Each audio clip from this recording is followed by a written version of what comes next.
Hey there, Canadian Wealth Secret Seekers. We are here today to chat a little bit about mortgage optimization and Our favorite. tax strategy. Yes, we know that the Smith Maneuver is something that, folks love digging into. Here we're going to kind of take its, is it the younger brother of the Smith Maneuver? No, I Is it think it's like the older brother. older brother I of think the it's the Smith older brother Maneuver? because we're talking. Hey, if I'm doing the Smith maneuver on my personal mortgage, thinking about transferring that debt from one bucket to another to make it tax advantage, you know, you're talking now about business owners. You're talking Mm, now taking it up a level. You're mm. going like, hey, I'm a little bit more mature. I'm a little bit more advanced because now I'm going to apply this technique to my personally owned business to take advantage of the same idea. To me, that's an older brother, I love it. I love it. sister. Well, Maybe it's an older sister. and what's the name of this sibling, this relative? It is cash damming. And yes, we have chatted about it before. We want to go down the rabbit hole here because we had a listener reach out to us recently, and they have some rental properties. Remember, cash damming works well with rental properties, and we'll talk a little bit more about that momentarily. But keep in mind, it can be for any other type of investment as well. Like it could be for a business that you're running.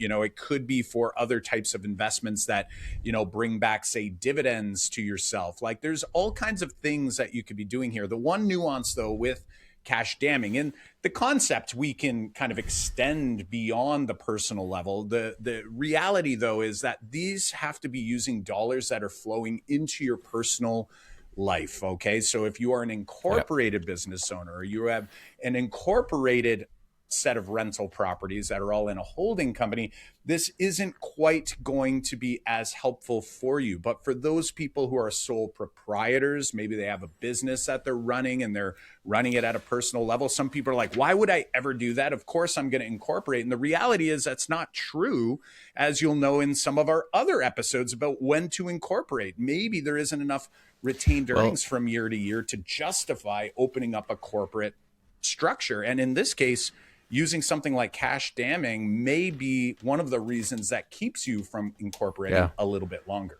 Well, not only that, like it's likely, like how many of the business owners that we've talked to who are incorporated business owners also do investing or have a real estate side gig or have some properties that they're managing, or you're doing some sort of generating income because anyway you're generating income and therefore incurring expenses on the personal side through business actions or moves you're making, this is applies, right? So Yeah. because that's what it really is, like a sole proprietor. Hey, we're sole proprietors and we're incorporated business owners. We generate income through other means, investment income, real estate income, other income on our personal side, not in our corporation. So if I'm an incorporated business owner and I'm making moves on the personal side, this applies to you today.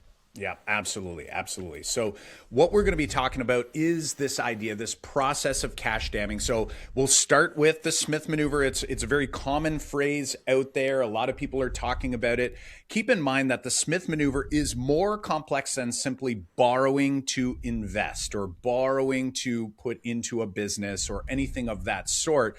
The Smith maneuver is the active process of actually putting extra dollars into your primary home's mortgage. And that primary home mortgage does have interest on it, likely, unless you're a very lucky person where someone's giving you 0%. I'd love to meet them. If that's the case for you, where you're paying interest, that interest is not tax deductible because you have this massive advantage on your primary residence, which is the exemption from capital gains tax on Right. the growth of that property or the value of that property. So that's a big win, right? That's a huge win.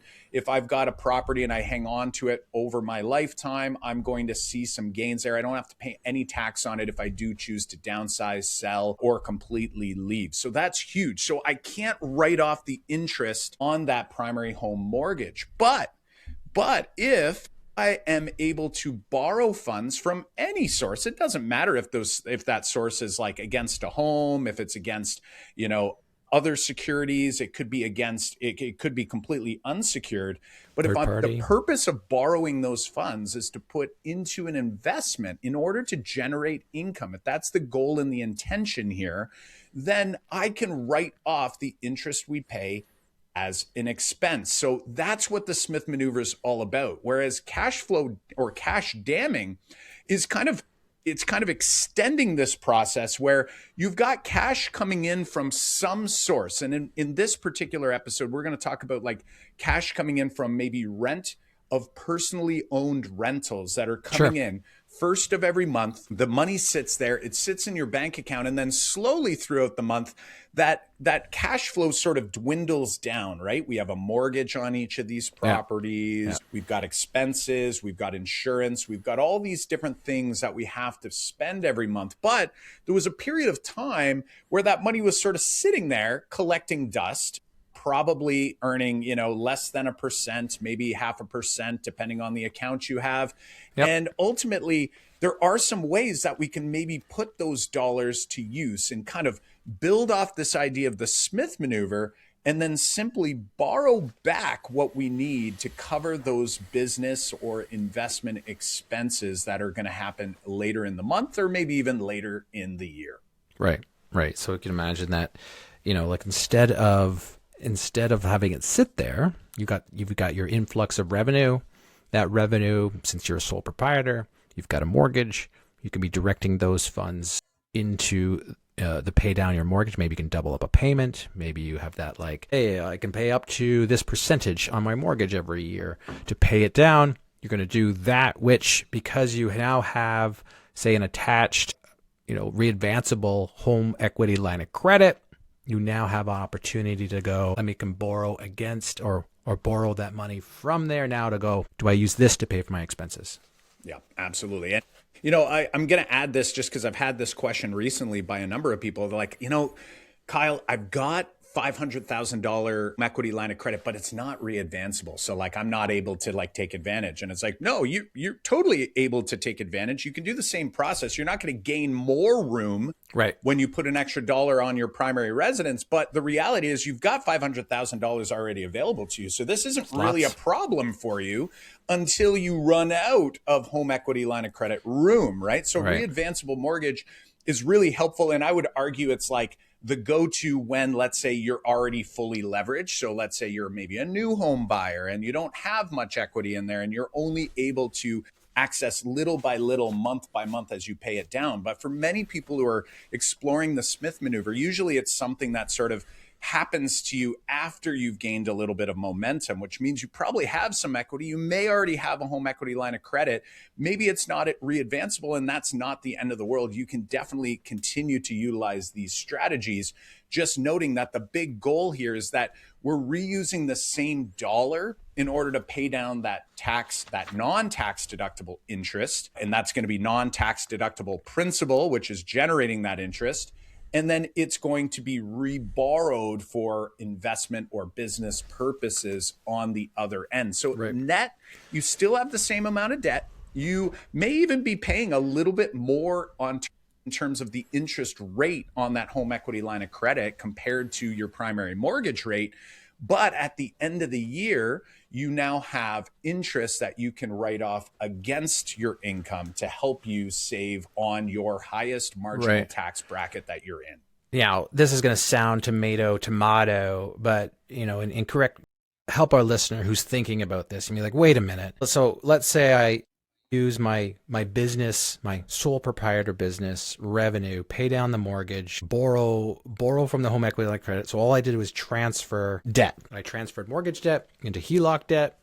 I now have this chunk of money that so imagine you withdrawn this money. So the money's sitting in your hands or sitting in your bank account. And now it's like, okay, but I'm going to use this. The original intent was the revenue needed to offset the business expenses. And now me putting on the mortgage, I don't have that anymore. So my business expenses are going to come up. My mortgage payment on the rental property is going to come up. If I'm paying for utilities, that's all going to come up. Whatever you got a repair to do, it's going to come up.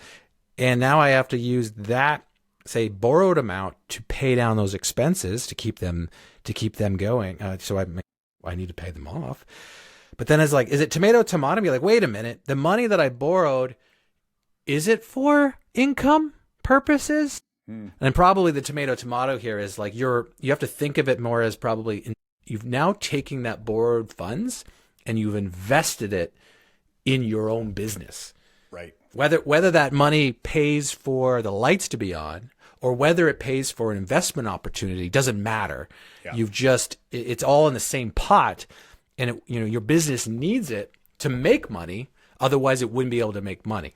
Yeah, 100%. And I would say, it's an interesting, like, you got my wheels turning on this comparison, because depending on the situation with your rental properties at the onset, this can go a number of different ways. So first and foremost, the extremist approach when we're borrowing against our primary residence is like, on paper, borrowing as much as you can against your primary residence and putting it into an asset that's going to outpace the growth of your property and the interest and all of that wonderful stuff, logically is the right move to make. But it doesn't mean you have to do that, right? Because there's a behavioral aspect of it. We know we're human. I know that I always like to know I have dry powder. That's just who I am as a person. I might be considered a little more risk on than the average Canadian, but the reality is that I always leave room for me maybe not knowing everything, right? Like, imagine that, how wonderful that I'm not thinking I know everything here, right? So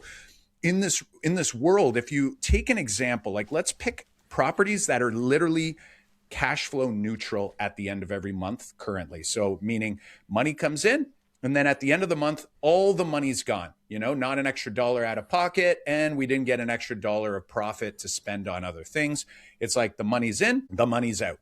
The reality is, if we were to just take that money and flow it through our primary mortgage first, if we're able to, we'll talk about some restrictions in a second that you might run into, and then we were to borrow back from the HELOC in order to pay down any of those additional expenses that are coming up later in the month, what we should see is that your actual home mortgage is going to continue to drop at a quicker rate than the home equity line of credit is growing. And the reason why is because your original mortgage payment already had some principal that was getting paid down there. And since we literally just have a flow of $1 in and we're going to borrow that dollar back out, it's like nothing ever happened. We're going to transfer $1 of non-tax deductible interest over to the home equity line of credit. And what you're going to see over time is actually your debt is going to go down when we consider the primary home from the original mortgage and the home equity line of credit. And the beautiful part is that now we do get that tax write-off. And because, as you mentioned, we're borrowing against the primary residence in order to produce more income. We got to keep the lights on in my rental properties. We are able to write that off. Now, we want to make sure this is nice and clear. We don't want to, be playing with personal expenses out of that same line of credit and things just to make the waters muddy. But ultimately, at the end of the day, it's almost a no-brainer here, specifically if you are, say, cash flow neutral on these properties and you're putting it in and then borrowing back. Now, if you're cash flow positive, let's think of what really happens here. What really happens is that your primary residence mortgage starts to get paid down even faster, and we're borrowing back less than we're putting on the primary mortgage every year. So not only are you saving an interest in general, but we're still getting some tax deductible interest on the other end, which is going to, of course, be putting your net worth at a higher standpoint over time. What we can't do, though, is, let's say there was an extra $1,000 of cash flow. We put the extra $1,000 of cash flow on that property, on the primary mortgage, and then borrow back the $1,000 and then go spend it on dinners and go spend it on...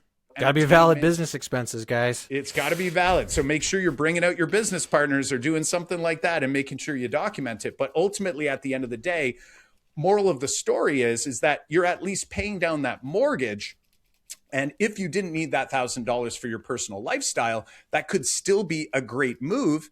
And you could still borrow back to invest in something else, right? So ultimately, there's some moves here that can be made that you can do them, and you could be very aggressive with it, but you could also be pretty conservative with it and still gain additional ground each month as time goes on to try to save in tax and actually build more net worth over time.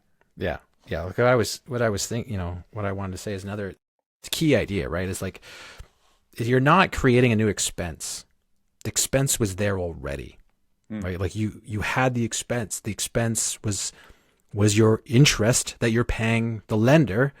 It's an expense. Sometimes we just don't think of it that way because it's so common to have a mortgage. And I got a mortgage payment. It's just like, what do I do? But you had that expense in both. You have it in both scenarios. You now have just shifted it to be a business expense. Right. And now, because it's not, it shouldn't take more money out of your pocket on the business side. Because I think sometimes people might say, like, wait a minute, aren't I adding more expenses to my business? And therefore, is that just money out of my pocket? It's not. It was there already. Right. You shifted it.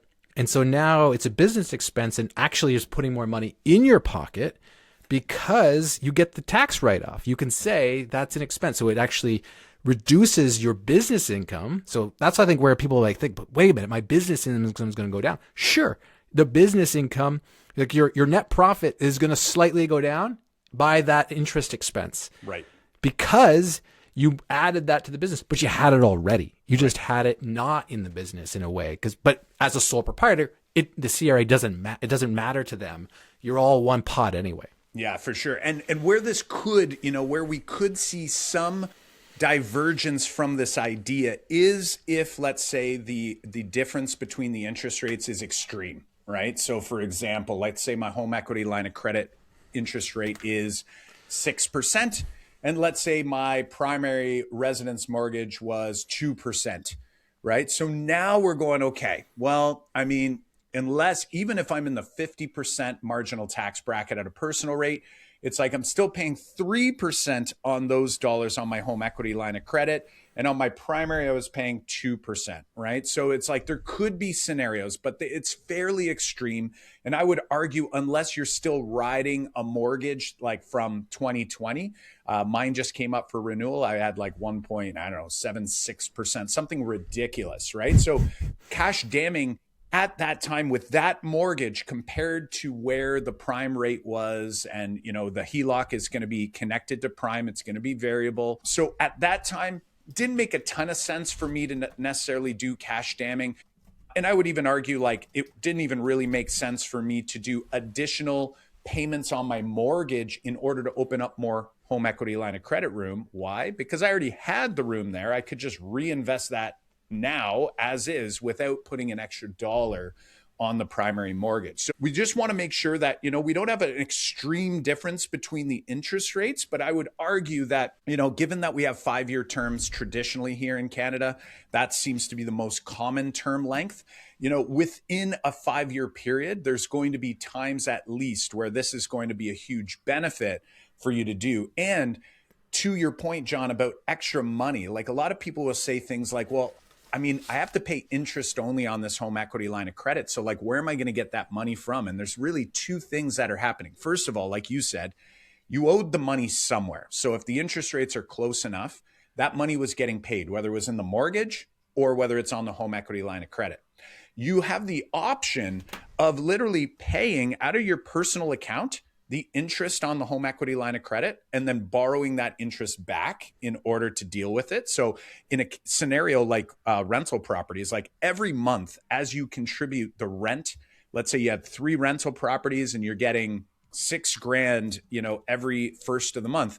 When you take that $6,000, before you go and take that $6,000 and go put it all on your primary mortgage, you might consider taking a little small chunk of that to pay the interest in the HELOC. Right? Like, so there's some strategies here that you can do in order to make sure that whatever itch you have that's holding you back from maybe doing a strategy like this or optimizing your scenario, there are ways around it. Now, right.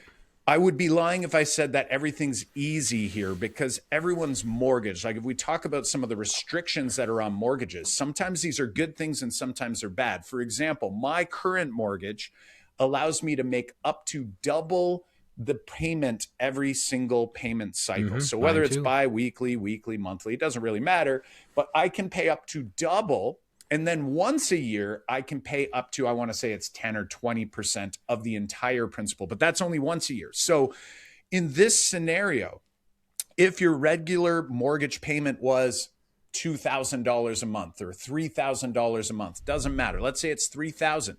I could pay up to $6,000 every month, But if I have $4,000 of rental income coming in, it's like basically I'm actually limited into how, I guess, aggressive I want to go in this cash damming strategy. So in some ways, that's a good thing because sometimes a limitation allows the decision to be made for you so that like you're not like having to go all in or Right. all out, because we oftentimes do that. Like when we think Smith maneuver, people are like, if I do Smith maneuver, I'm going to borrow every dollar of equity that I have in my home available on my home equity line of credit. And then they get cold feet and then they don't do anything at all instead of maybe starting something Right. smaller. So Habits.